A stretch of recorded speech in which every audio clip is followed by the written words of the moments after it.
Kochi ഉദയംപേരൂരിൽ CPM മുൻ local സെക്രട്ടറിയെ party ഓഫീസിൽ മരിച്ച നിലയിൽ കണ്ടെത്തി. മുൻ ലോക്കൽ സെക്രട്ടറി പങ്കജാക്ഷനാണ് മരിച്ചത്. ഉദയംപേരൂർ ലോക്കൽ കമ്മിറ്റി ഓഫീസിലാണ് സംഭവം. ഓഫീസിലെ വായനശാല മുറിയിലാണ് മൃതദേഹം കണ്ടെത്തിയത്. ആജ്ഞ രവീന്ദ്രൻ ചേരുന്നു കൊച്ചിയിൽ നിന്നും വിവരങ്ങളുമായി. ആജ്ഞ, മരണത്തിന് എന്തെങ്കിലും ദുരൂഹതയുണ്ടോ? എന്താണ് മരണകാരണമെന്ന് വ്യക്തമാണോ?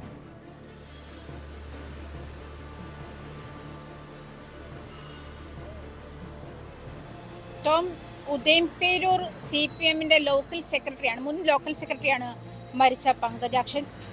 നേരത്തെ തന്നെ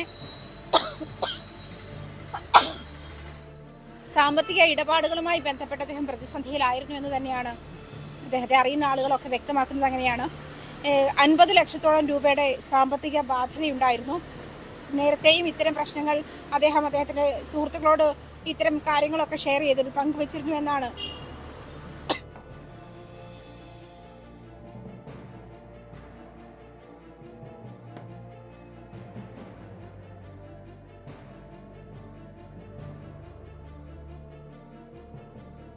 എറണാകുളം ഉദയംപേരൂരിലാണ് CPM മുൻ ലോക്കൽ സെക്രട്ടറിയെ പാർട്ടി ഓഫീസിൽ മരിച്ച നിലയിൽ കണ്ടെത്തിയത്. മുൻ ലോക്കൽ സെക്രട്ടറി പങ്കജാക്ഷനാണ് മരിച്ചത്.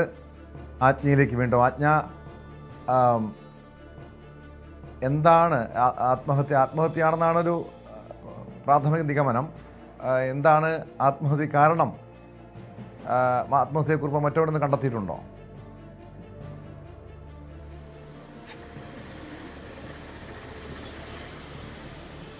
ടോം, ആത്മഹത്യാ കുറിപ്പുകളൊന്നും കണ്ടെത്തിയിട്ടില്ല എന്നാണ് മനസ്സിലാക്കുന്നത്. അതേസമയം സാമ്പത്തിക ബാധ്യതയിലായിരുന്നു, കടുത്ത സാമ്പത്തിക ബാധ്യതയിലായിരുന്നു പങ്കജാക്ഷൻ എന്നാണ് സുഹൃത്തുക്കളും അതുപോലെ നാട്ടുകാരും ഒക്കെ വ്യക്തമാക്കുന്നത്. അങ്ങനെയാണ് 50 ലക്ഷത്തിലധികം രൂപയുടെ സാമ്പത്തിക ബാധ്യതയുണ്ടായിരുന്നു.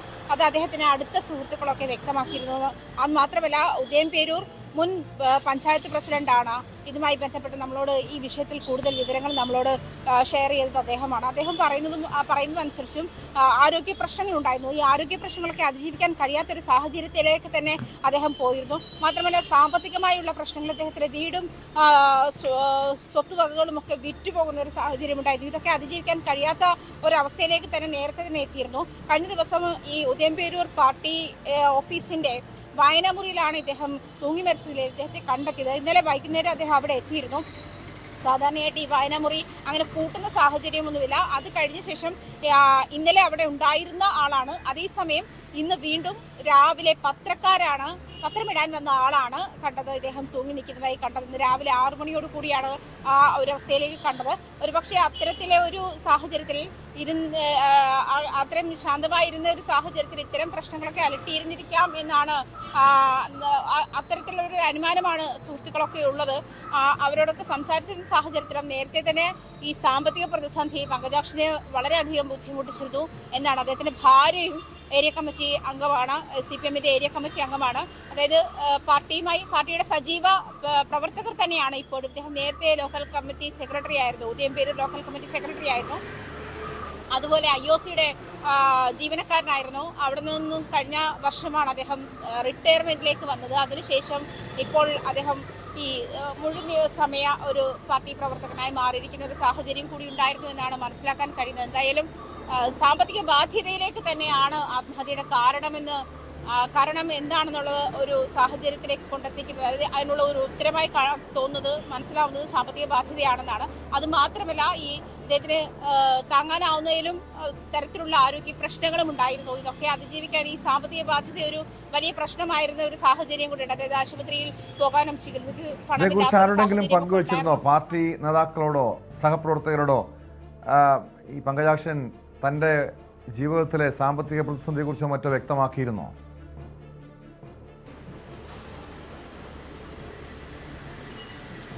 ഇദ്ദേഹം സംസാരിക്കുന്ന സാഹചര്യത്തിലൊക്കെ, അതായത് ഇദ്ദേഹത്തിന്റെ പ്രശ്നങ്ങൾ സംസാരിക്കുന്ന സാഹചര്യത്തിൽ വളരെ പോസിറ്റീവായിട്ടാണ് സുഹൃത്തുക്കളോട് ഒക്കെ സംസാരിച്ചിരുന്നത്, അല്ലെങ്കിൽ പാർട്ടി പ്രവർത്തകരോടൊക്കെ സംസാരിച്ചിരുന്നതാണ് മനസ്സിലാവുന്നത്. ഇത്തരം ബാധ്യതകൾ ഉണ്ടായിരുന്ന ഒരാളായിരുന്നെങ്കിലും അത്തരം ഒരു വിഷമം അലട്ടിയിരുന്നെങ്കിലും ഇങ്ങനെ ആത്മഹത്യയിലേക്ക് പോകുന്ന അത്തരമൊരു സാഹചര്യങ്ങളൊന്നും അല്ലെങ്കിൽ അത്തരമൊരു അവസ്ഥയിലൊന്നും അദ്ദേഹത്തെ കണ്ടിട്ടില്ല എന്നാണ് സുഹൃത്തുക്കളും ബോധ്യപ്പെടുത്തുന്നത്. അങ്ങനെയാണ്.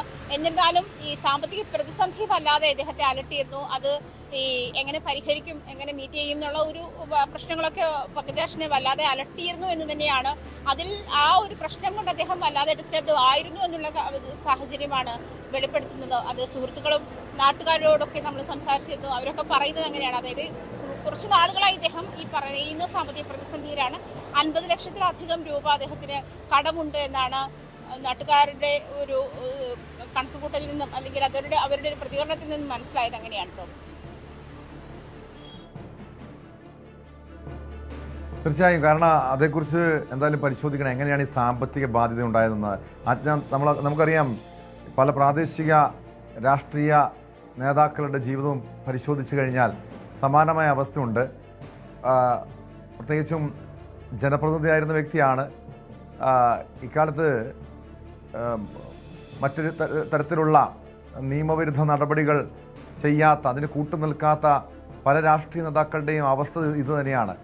ഒരുപക്ഷെ രാഷ്ട്രീയ പ്രവർത്തനത്തിലൂടെ ആയിരിക്കുമോ ഇദ്ദേഹത്തിന് ഇത്രയധികം സാമ്പത്തിക ബാധ്യത ഉണ്ടായത്?